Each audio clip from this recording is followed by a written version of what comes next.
Well, welcome everyone. What let's just take a moment to reflect on the miracle of what's happening right now. We have how many people? 60, 70 people here, apparently some 500 on Facebook, gathered together from around the world to share Dharma. I mean, this is a whole new era. I mean, just take a moment to reflect that throughout most of history, if you wanted to practice with a sangha or hear a talk by a lama, you had to trek across, you know, mountains and valleys and probably take a couple of days to get there. Take your tent, settle in, get the teachings, do some sitting together, pack up, trek home. And here we are. We hit the Zoom switch, and here we all are. What a miracle. Let's just take a moment to feel gratitude for the people who made this possible, the inconceivable network of people who created our computers and this technology and the electricity and ah, if you stop to think about it, at this very moment, what we're doing is the result of a network of who knows how many people's active work and creativity, and that they in turn were dependent on people who made food and prepared food and built their houses and farmed the land and created tractors and you, trucks. And it's like once you start to think about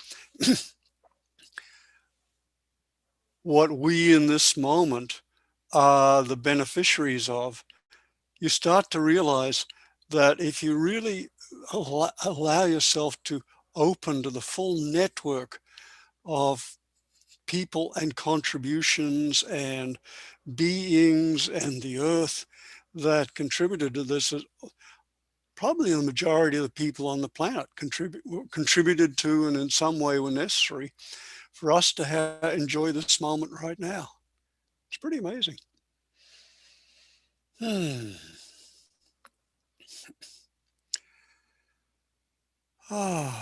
So let's just take a moment for gratitude.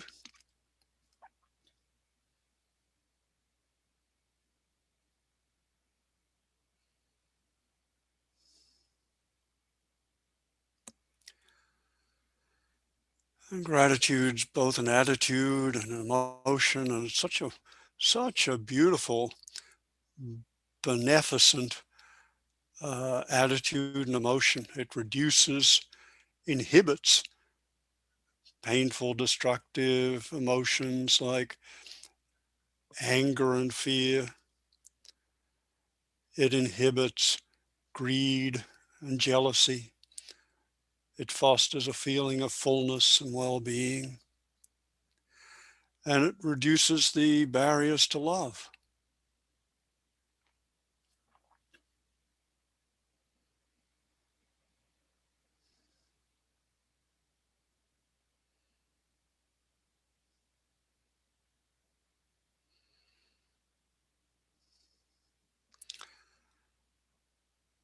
There's a quick way to feel good. Really works to take a moment to be grateful for this moment and all the blessings that are coming to us in this moment.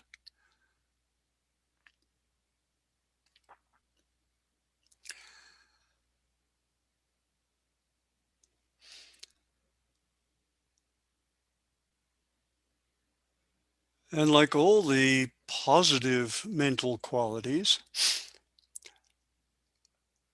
the what happens as they arise is they want to be shared. Love wants to be shared. Joy wants to be shared. Happiness. all these emotions want to be shared, to be given away. They don't want to be limited to one mind and one confined space. They naturally seek to expand and to share. So out of our gratitude and the sense of well-being, out of our sense of well-being, we naturally want others to experience well-being. And what the great sages of this and other traditions, of our tradition, but also others, have recognized is that it's wonderful to seek the very best for ourselves in life, and to really reflect on what is a life well lived, what is a good life.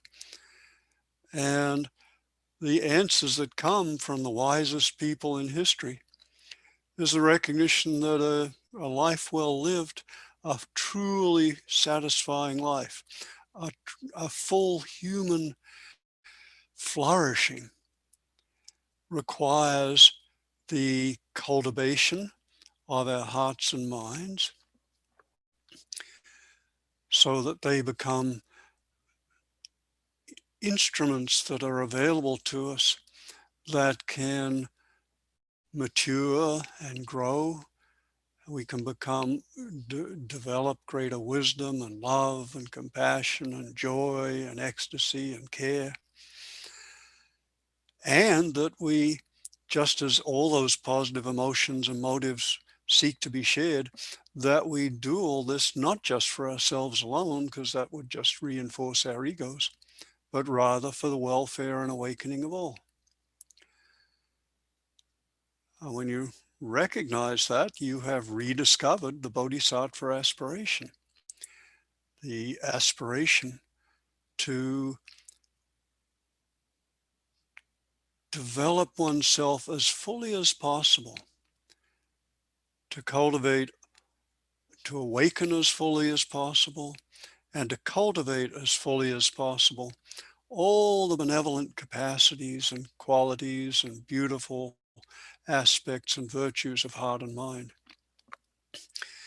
So we realize that the Bodhisattva aspiration, the aspiration to become a Buddha, is not just something we chant, wrote, which is a nice idea, but we actually, if we do some reflection, we realize that it's what we most deeply want,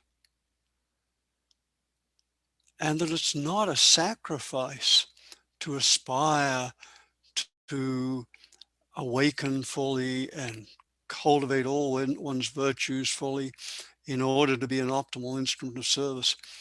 At our deepest hearts, when we know who we truly are, we find that that is what we truly want.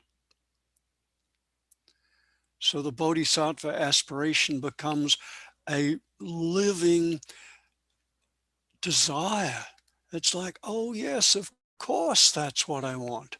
Of course I want to direct my life towards becoming a, a more awake, a more alive, a more loving, caring, compassionate, joyful human being, a source of well-being for everyone. That's what makes for the most fullest and most satisfying and loving and ecstatic life possible. That is what the great sages discovered, and it's what we discover when we do a little reflection. And then when we do the reflections for ourselves, it becomes a recognition, of course, rather than this nice idea to be crammed on top of other things we think we want. It just becomes a heartfelt aspiration.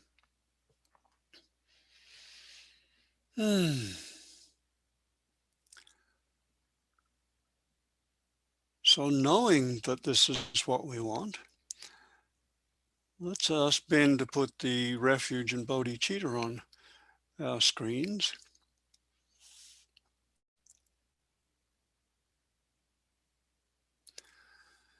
And here we have it. In Buddha, Dharma, and supreme spiritual community, We go for refuge until fully enlightened by the power of all six perfections, from generosity to non-dual wisdom, for the sake of all beings. May we realize Buddhahood. So, we go for refuge in these three jewels, in the Buddha, the awakened ones. We trust in the Dharma, which means many things, but the teachings, of course, but also the way things are.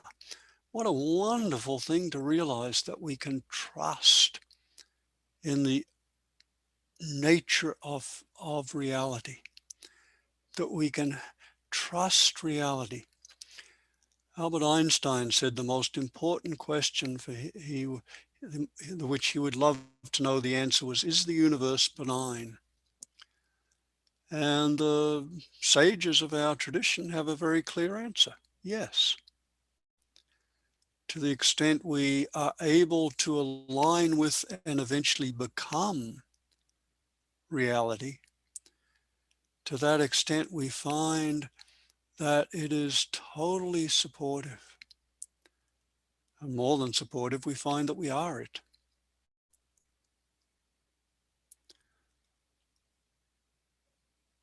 And we take refuge in the spiritual community, those people on the path who are committed to these values and who we therefore know we can trust. Because anyone who's dedicated themselves to their own fullest maturation and growth and compassionate heart, that's someone you can trust. And as you trust others, you come to trust yourself. And as you trust yourself, you come to trust others. Doesn't mean you just leave your door unlocked, but you come to a deeper recognition that in their depths, every being aspires to what we do. They may not know it yet. And basically, there are two kinds of people. There are bodhisattvas, and there are those who don't yet know they're bodhisattvas.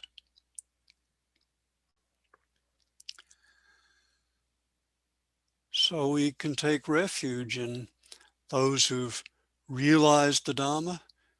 We can take, and who know who they really are. We can take refuge in the way things are. And what a relief that is.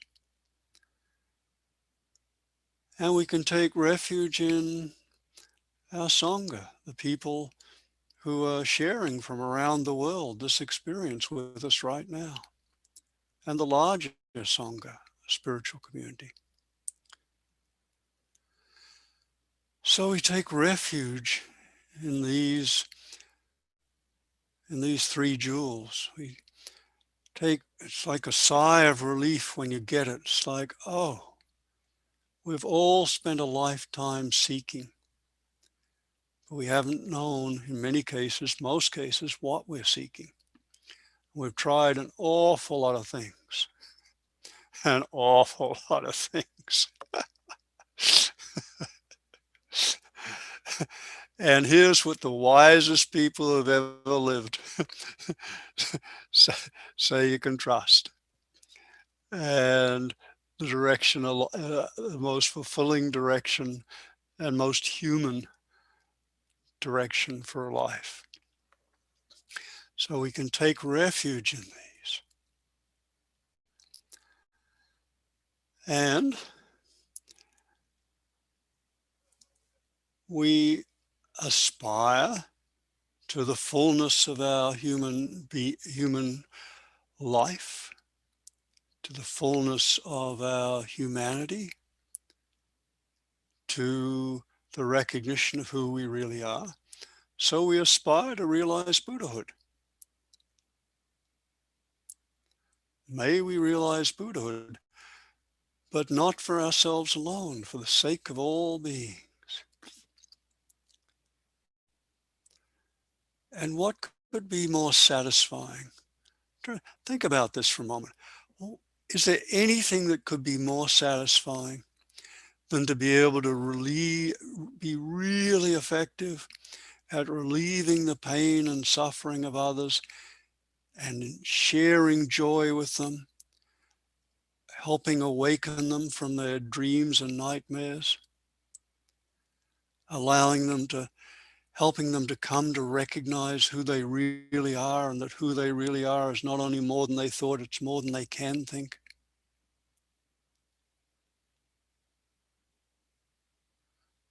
To help, to help ourselves and others recognize that what we've spent a lifetime looking for is actually within us in this moment and every moment, just clouded by these temporary disturbed emotions and desires and peaks.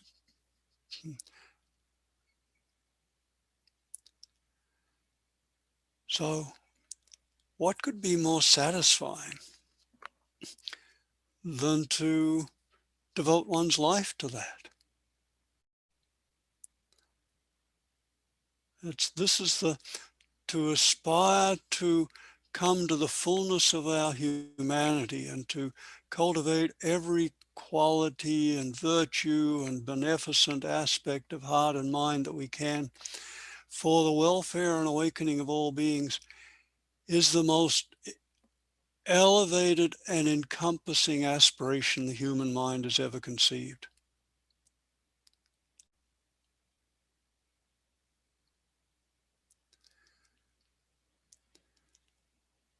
And why would we settle for anything less?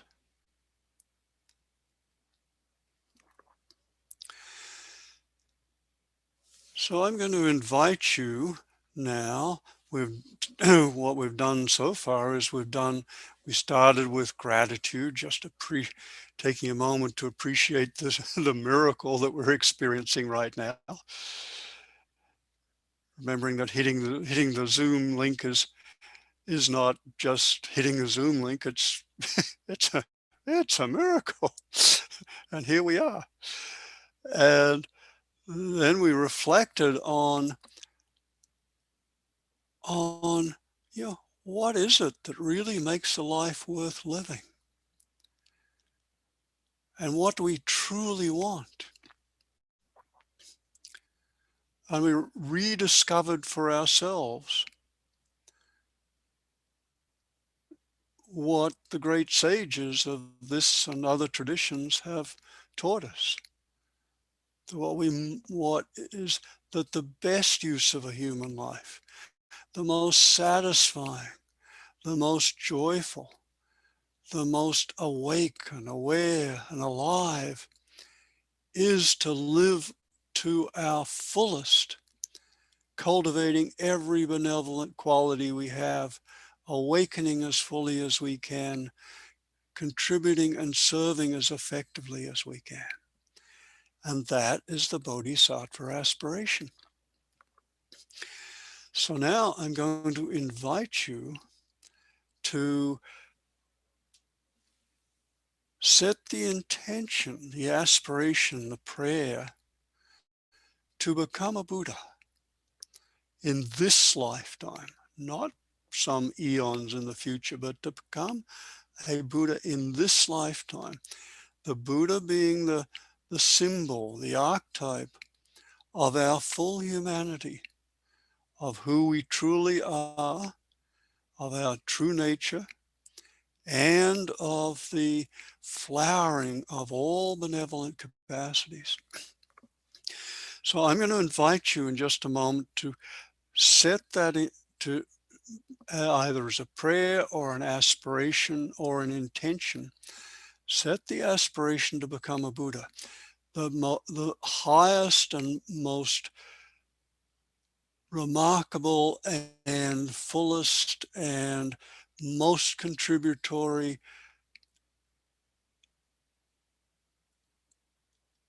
maturation of a human life that's possible. And as you do, you may become aware of various emotional reactions This is the highest ideal the human mind can conceive. It will, it may, it may just fill you with ecstasy and joy and realization. Yes, but it may also bring up reaction. So I invite you to set this aspiration, this prayer, and you might like to do it not just as I'm going to become a Buddha, but offering yourself to the highest good, to the offering yourself to the Dharma, knowing that when you realize your Buddhahood, it will be the realization that you are actually an expression of, you are one with reality and expressing reality. So in whatever way makes sense to you, I invite you to set the aspiration for Buddhahood in this lifetime and to be open and aware of any and all reactions that come up. If there's, for example, fear or sense, it might be it's like, oh, of course, or it might be, oh no, that's too much, I can't do it. Just notice and note though any and all reactions that arise and allow them to be there. Let them come into the healing light of awareness. Awareness in and of itself is healing. Awareness is healing and awakening. Okay. So in whatever way feels most true for you, set the dedication to become a Buddha in this lifetime.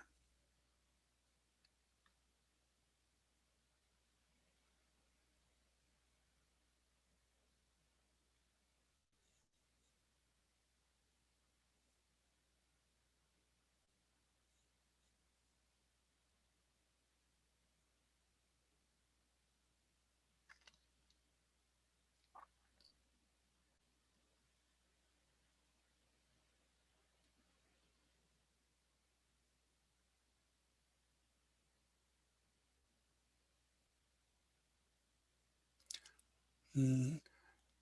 So set that intention, say that prayer, notice whatever responses arise.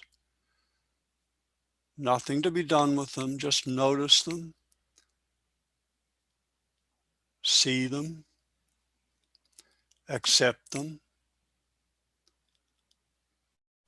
thank them, welcome. You might even say welcome to whatever reactions arise. Welcome.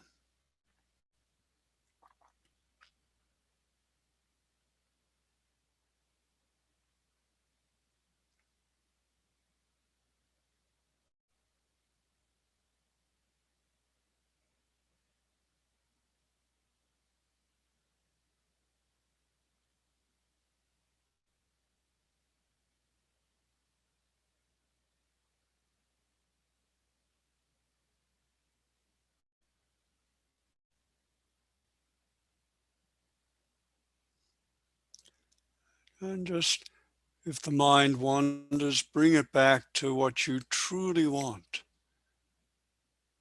The aspiration to become the fullest possible you. And as you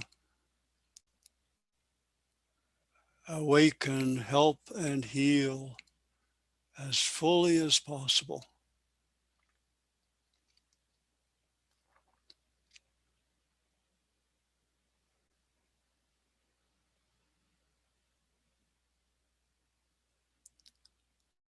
Allowing any responses to be there, just welcoming them.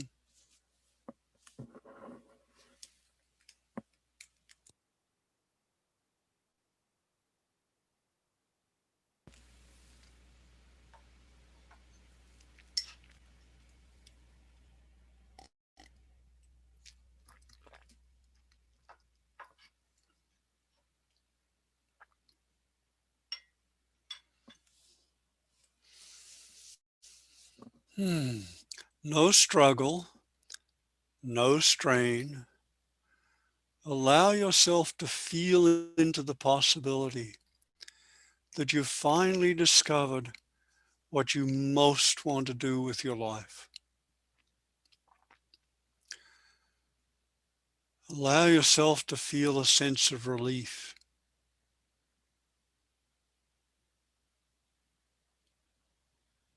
You've spent a lifetime looking for satisfaction, looking for what really matters, looking for what will give true meaning to your life. This is the answer.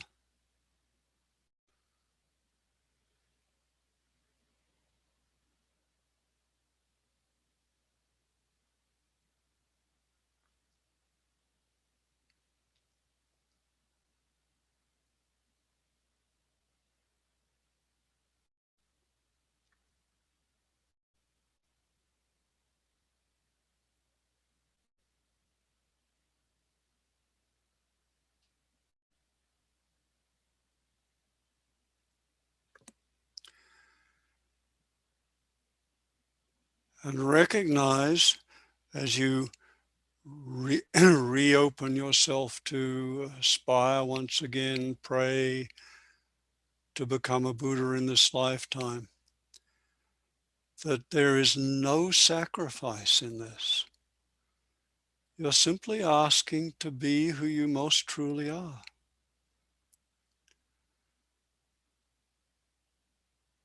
You're committing yourself to letting go the limiting beliefs that have kept you imprisoned and constricted.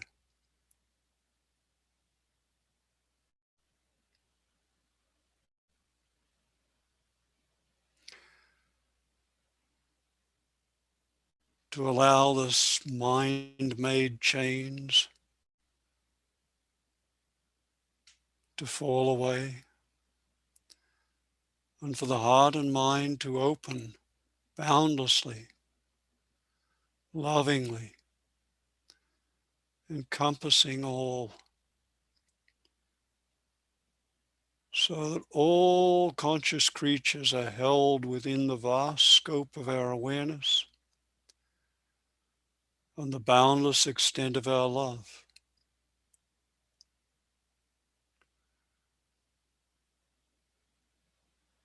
And then what could you possibly want except to help them come to the same ecstatic realization you've discovered?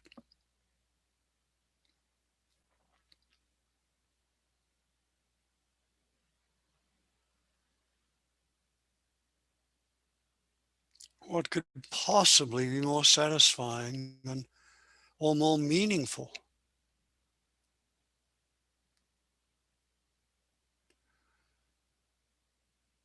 And doing it all not as a struggle or a should, but out of a recognition, of course this is what I want. Oh, oh wow, all those things I thought I wanted. Wow, or I thought would give meaning. Okay, this is what does it. A motivation which seeks the highest good for the greatest number of beings,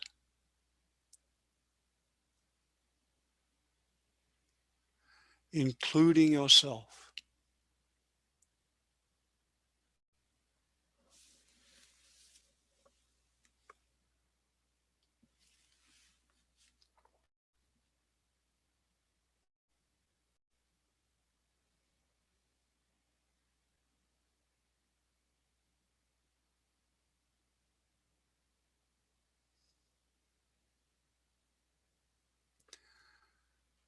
So it begins as an intention, an aspiration, as a prayer. As we reflect most deeply, it becomes an oh, of course.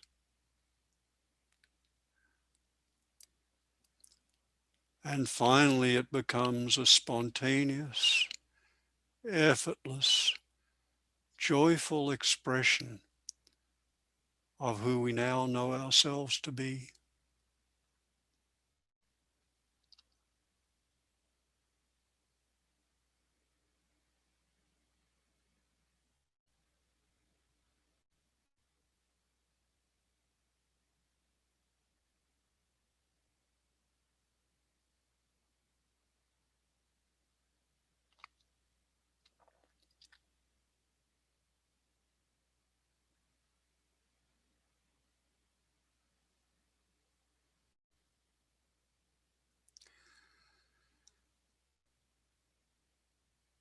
And rest and relax. You've made the most profound aspiration a human being can make. But, it, but we discover that it's not a teeth-gritting determination as we open to the implications of this aspiration. We discover it's our deepest desire, a natural expression of who we are, a spontaneous overflow of our own being and well-being.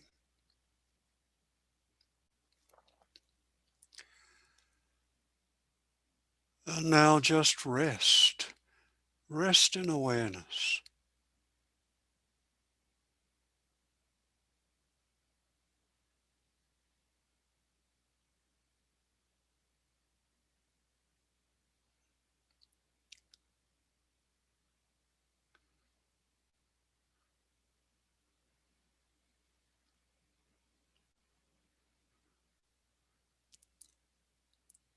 Open your eyes if you'd like. Look ahead.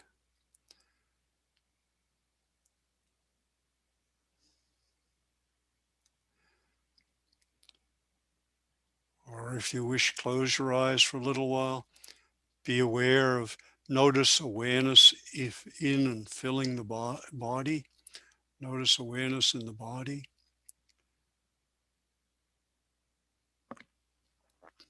Notice the environment around you.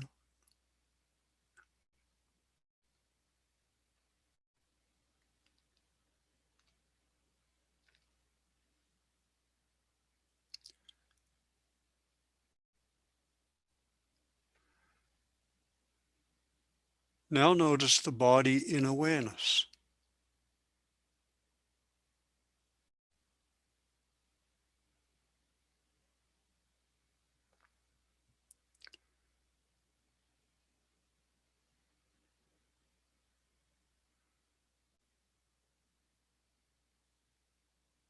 And now notice the environment in your awareness.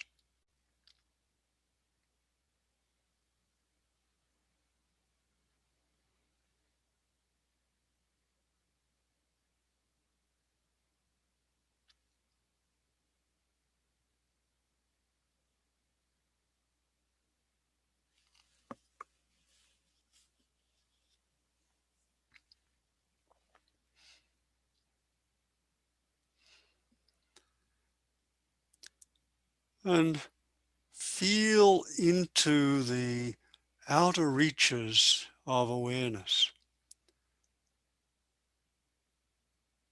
And notice that you can't find any boundaries. But awareness is like the sky, clear, lucid, boundless.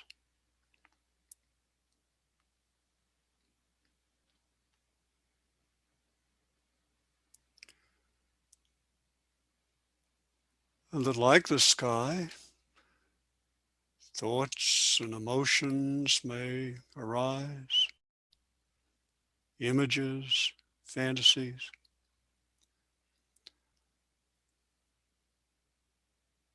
But if we don't engage with them, they just pass through and dissipate.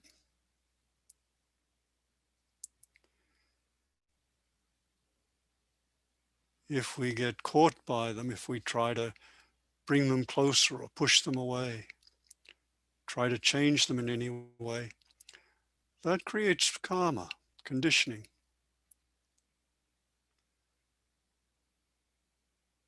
But if we simply allow them to be, if we welcome whatever experiences arise into awareness, but don't allow attention to be drawn to and into them, then they just dissipate or dissolve by themselves.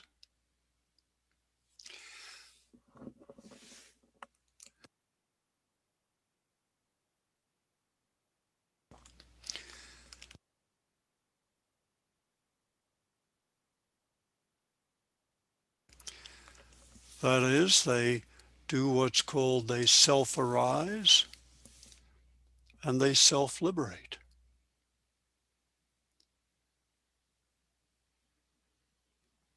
And every emotional charge, every conditioned reaction, every karmic arising that arises into the open space of awareness and with which we don't engage is liberated. It deconditions. We become free of that little piece of charge, of reactivity, because we didn't get caught by the reactivity and we didn't add further reactivity to it.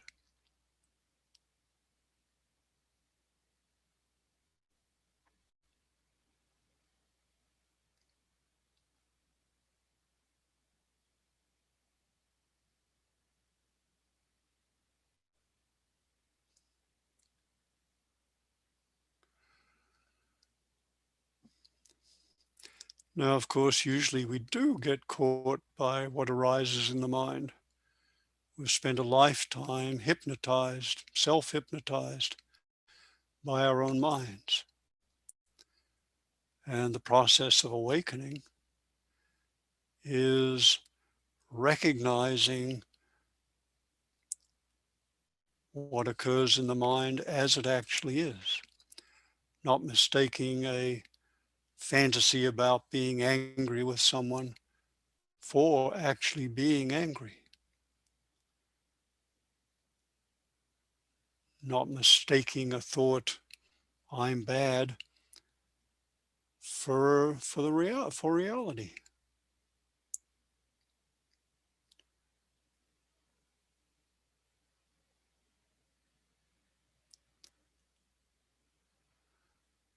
Not mistaking a passing emotion of sadness for I'm a depressed person.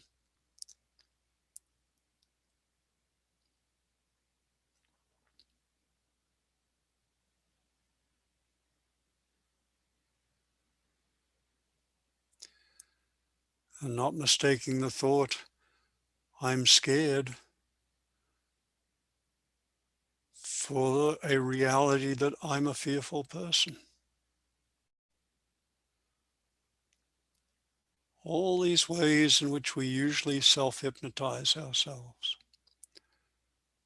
But by meditation, by resting in awareness, all these things can arise and be kind of an interesting sideshow.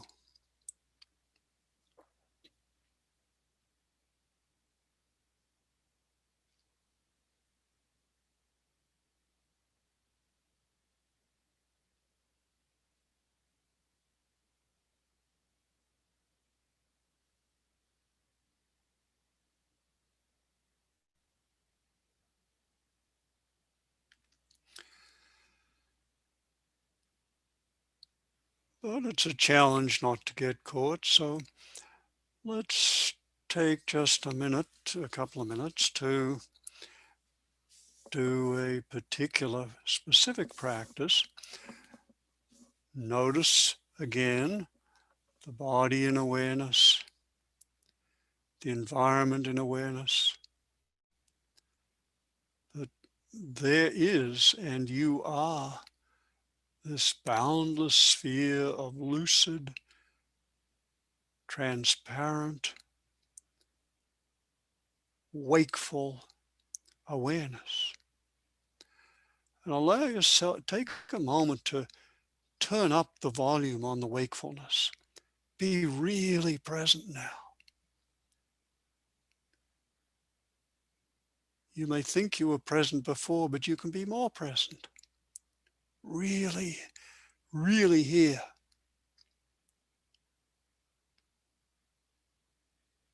There are degrees of wakefulness, and we can, just by a little flip of intention, we can become really awake at this moment.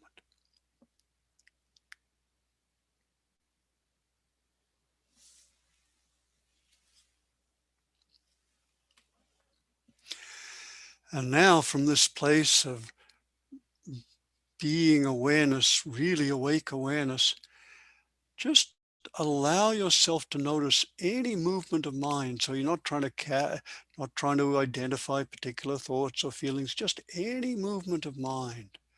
Just notice it, let it happen, but rest as awareness.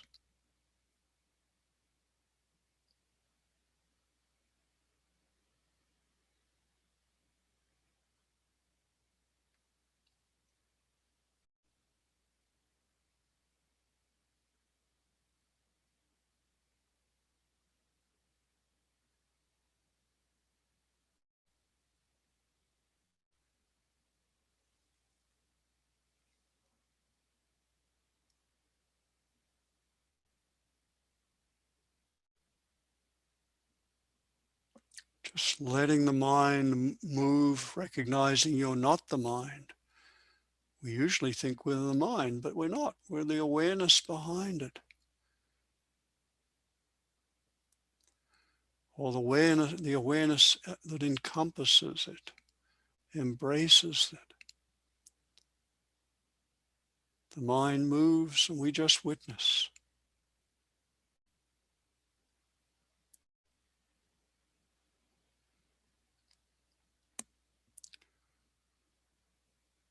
Oh.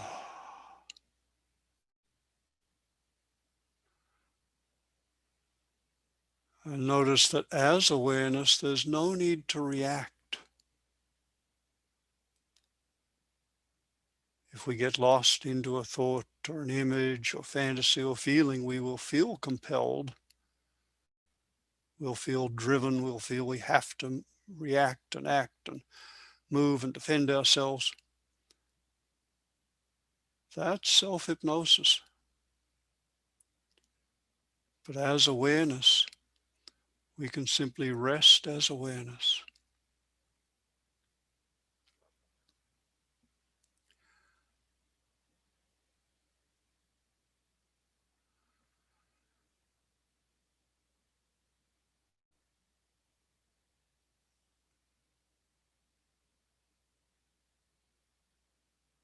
And when you're ready, I invite you to bring your awareness back to the screen and the people while holding the screen in awareness. This is arising within awareness. And you have now dedicated your life to the highest good, to becoming the fullest possible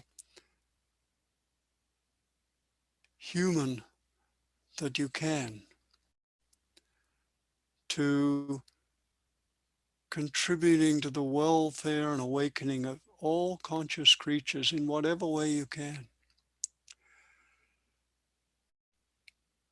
to relieving suffering in ways, most ways are quite small and humble, to sharing joy, to responding with love, wishing well to every person and conscious creature.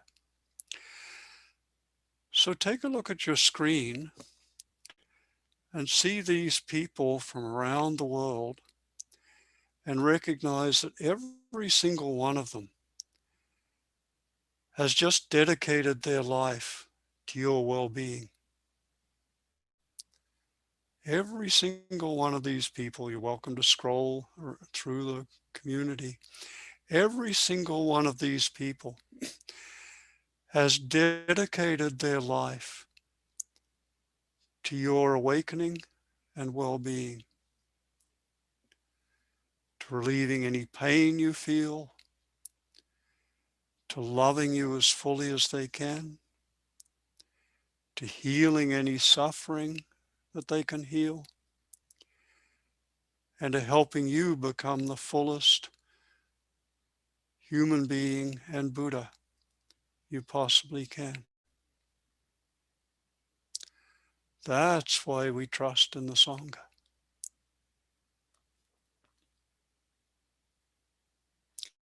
That's why we can know we can trust in the community of people on the path.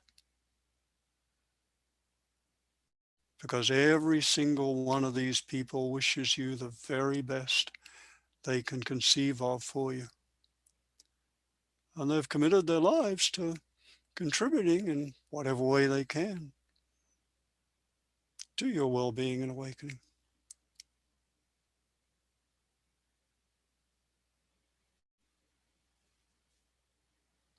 So you might want to just keep in mind as you go about your day that there's this network of people from around the world who are committed to your well-being.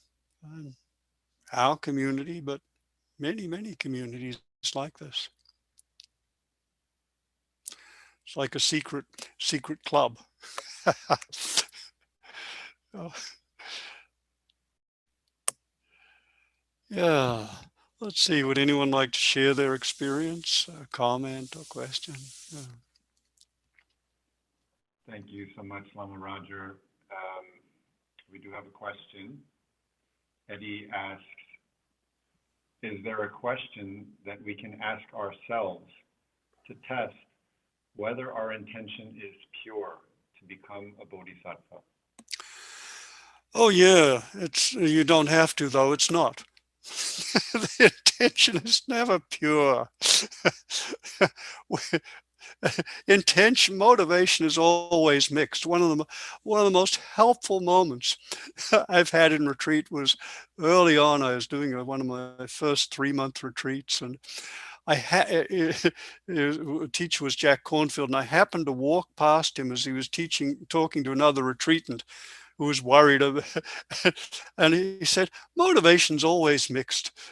And it was like this light that went off in my mind. I spent so much time worrying about whether my motivation was pure and well, of course it wasn't. It was like, oh, what a relief. I don't have to worry about that. I'm just schlepping along, kind of purifying as best I can and healing and growing and awakening as, one small step at a time. And I, still have this mix of motives. There's fear and there's still get caught by anger, and so those all arise. But there's a judo switch we're in now. Once we know about these practices, then the arising of these not so which are traditionally in Theravadan called defilements, or these problematic emotions, when they arise, we realize that's the opportunity to release them.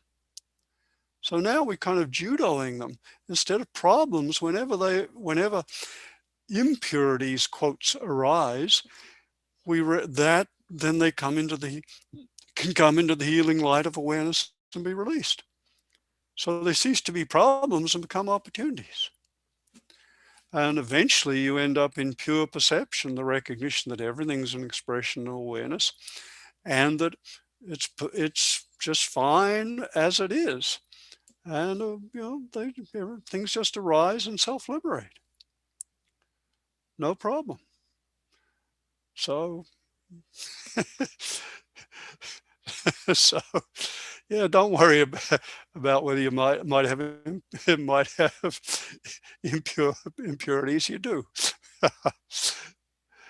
And if you look, read the Buddha, the Pali, original Pali text about the Buddha, you get the idea that he was still running off old conditioning and karma. He just wasn't caught by it all. Yeah, thanks, Eddie. Thank you, Lama.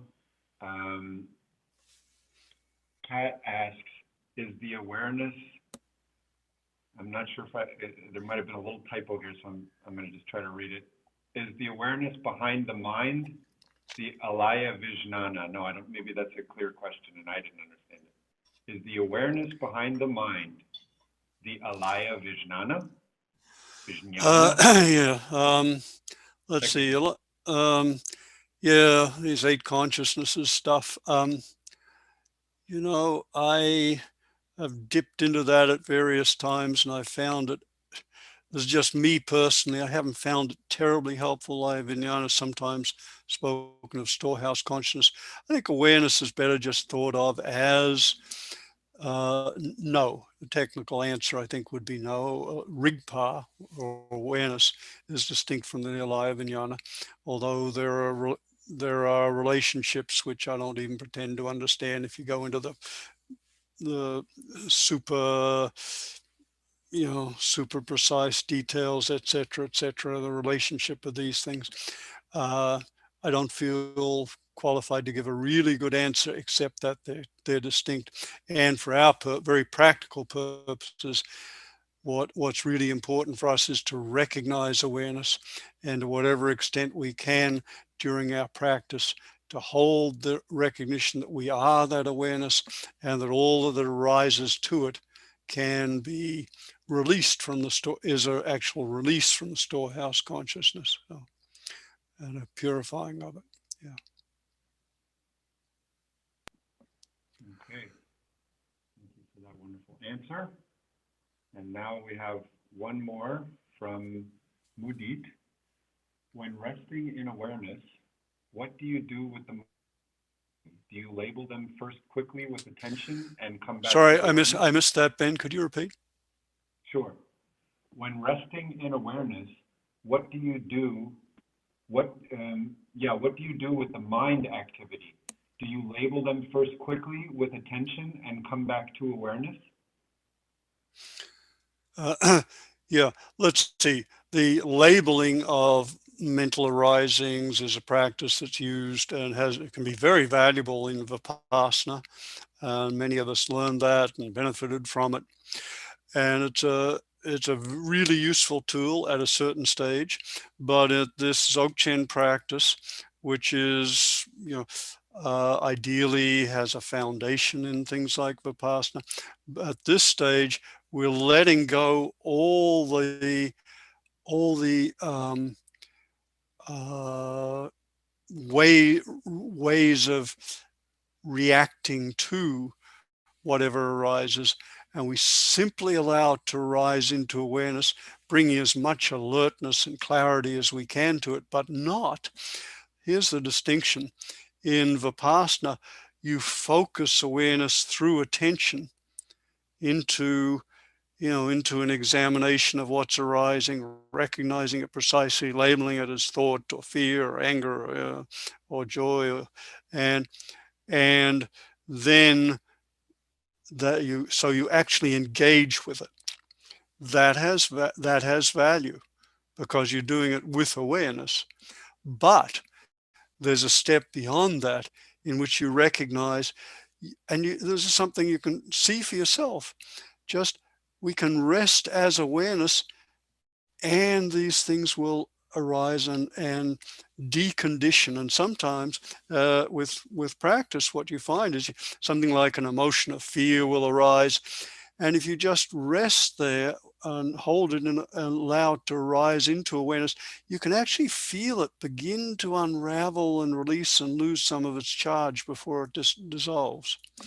So this practice, there's no need to interfere or engage with the mind. In fact, there's the recognition that non-engagement with mental activity is what allows it to so-called self-liberate.